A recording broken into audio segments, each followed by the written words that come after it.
सोयरे आठवले का? आठवलं काय?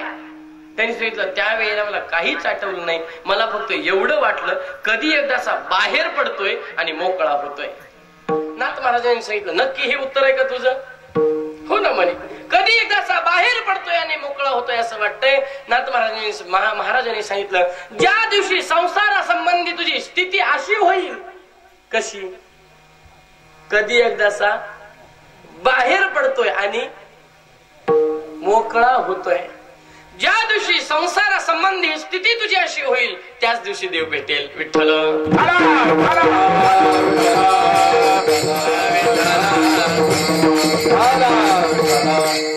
आपण अजिबात बाहेर पडलो आणि मोकळे झालो नाही. इकडे काय काय लावतात? फक्त तांदूळ का ज्वारी बाजरी काय काय लावतात? सर्व लावतात. भात लावतात, जास्त भात लावतात. भात कापणी जवळपास त्या दिवाळीच्या महिन्यात करतात आपले लोक, डिसेंबर पर्यंत, काही दिवाळी पर्यंत. पुढे ते झालं का तसंच थांबतात का? नाही, मग ट्रॅक्टर लावून घेतात. मग पुन्हा ती दाढ भाजली जाते, राब भाजला जातो.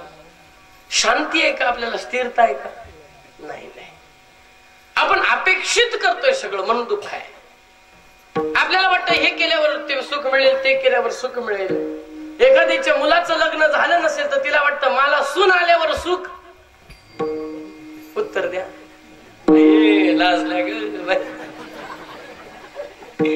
एखाद्याच्या मुलाचं लग्न झालं नाही तर तिला वाटतं मला सून आल्यावर सुख मिळतं. मग जिला सून आले तिला विचारलं तू सुखी आहेस का? ती म्हणत अजून 1 वर्ष थांबवलं असतं तर बरं झालं. जोरात बोल.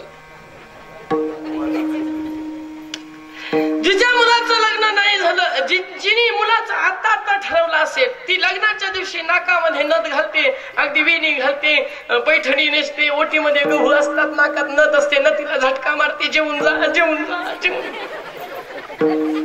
अख्ख्या मांडवात वरमाय तिला काय म्हणतात?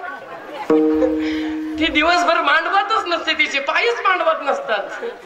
ती वरमाय सगळ्यांनी सांगते जेवून जा जेवून जा जेवून जा.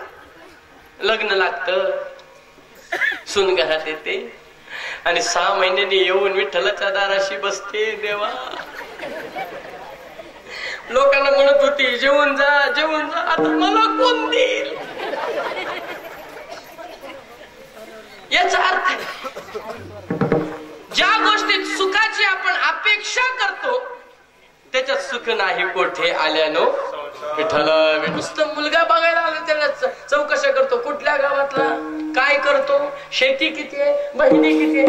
मग मला सांगा, अपेक्षा ठेवली, आशा ठेवली गाढवाने म्हणून मार खावावा लागला. आशा ठेवायची नाही. अनपेक्ष सुचिर दक्ष उदासीन गतव्यतः सर्वारंभ परित्यागी योमद्भक्त समे प्रिया. भगवान परमात्मा सांगतात अपेक्षा ठेवायची नाही. जीवनामध्ये जे करत असो ते भगवान परमात्म्याला समर्पित करून करायचंय. बस आपलं जीवनाचं कल्याण होईल. तेरा तुझको अर्पण क्या लागे मेरा. ओम जय जगदीश हरे.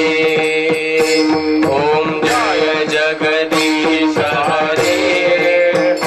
स्वामी जय जगदीश हरे. भक्त जन